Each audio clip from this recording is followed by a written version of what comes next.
Aujourd'hui, je voulais parler d'un module sur le mindset que l'on voit dans le protocole Freedom pour chaque client. Pourquoi un écart ne doit pas détruire ta journée? Avant de commencer, moi c'est Alex, coach expert en perte de poids pour les femmes de plus de 25 ans. Aujourd'hui, on a transformé plus de 200 clientes à reprendre le contrôle de leur corps.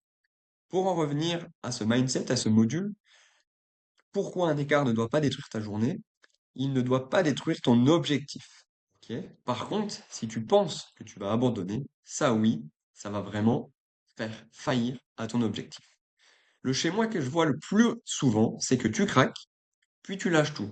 Le problème, c'est pas l'écart, c'est ce que tu vas en faire. L'effet domino mental.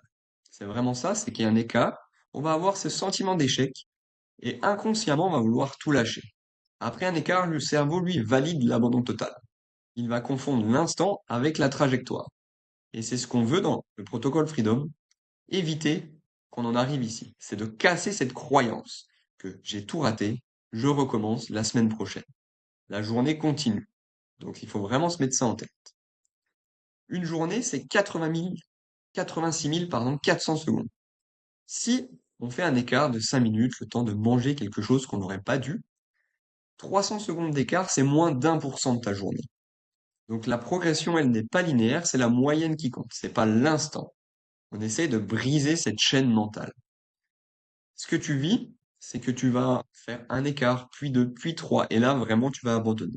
Dans notre protocole Freedom, on intègre ça, de faire comprendre que sur ces 80 000 secondes, 300 ne doivent pas résumer l'échec. Ok.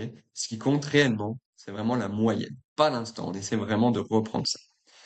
Un objectif, c'est établi sur des étapes, pas au feeling. Chaque action cohérente est un point d'activation.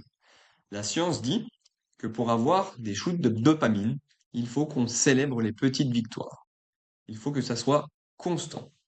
Si tu es dans un flou, si tu n'as pas de cap, tu vas abandonner au premier obstacle. Dans le protocole Freedom, avant de commencer, on essaye de créer une feuille de route avec des objectifs et des étapes à suivre. Et chaque semaine, chaque mois, nous avons des validations pour savoir quelle action, quelle tâche a été percutante et qui a permis d'avoir des résultats. On peut le voir sur le graphique que plus on intègre rapidement des actions et qu'on en ajoute, il va y avoir un effet cumulé sur les résultats. Et ça n'a pas de prix. C'est vraiment pour ça qu'on a autant de résultats avec les femmes qu'on accompagne. La régularité bat la perfection. On est sur 3 piliers, on essaie de mettre des jalons et on essaie de pas culpabiliser la personne. On essaie au contraire de la responsabiliser. Les 3 piliers, l'activité physique, adaptée à ta vie, on essaie d'être régulier. La nutrition, pilier 2, sans privation, chaque repas est une décision. On doit vraiment faire des choix cohérents. Et le troisième pilier, dont la vidéo du jour, c'est de travailler sur son état d'esprit, son mindset. Plus on sait pourquoi on le fait, moins l'écart est prévu, plus on va pouvoir anticiper et aller sur ce qu'on veut réellement. Pour finir, si toi aussi tu veux avoir un plan d'action simple, offert, pour perdre entre 5 et 10 kilos en 90 jours, tu as juste à m'envoyer Freedom sur Instagram. Le lien de mon Insta est dans la bio.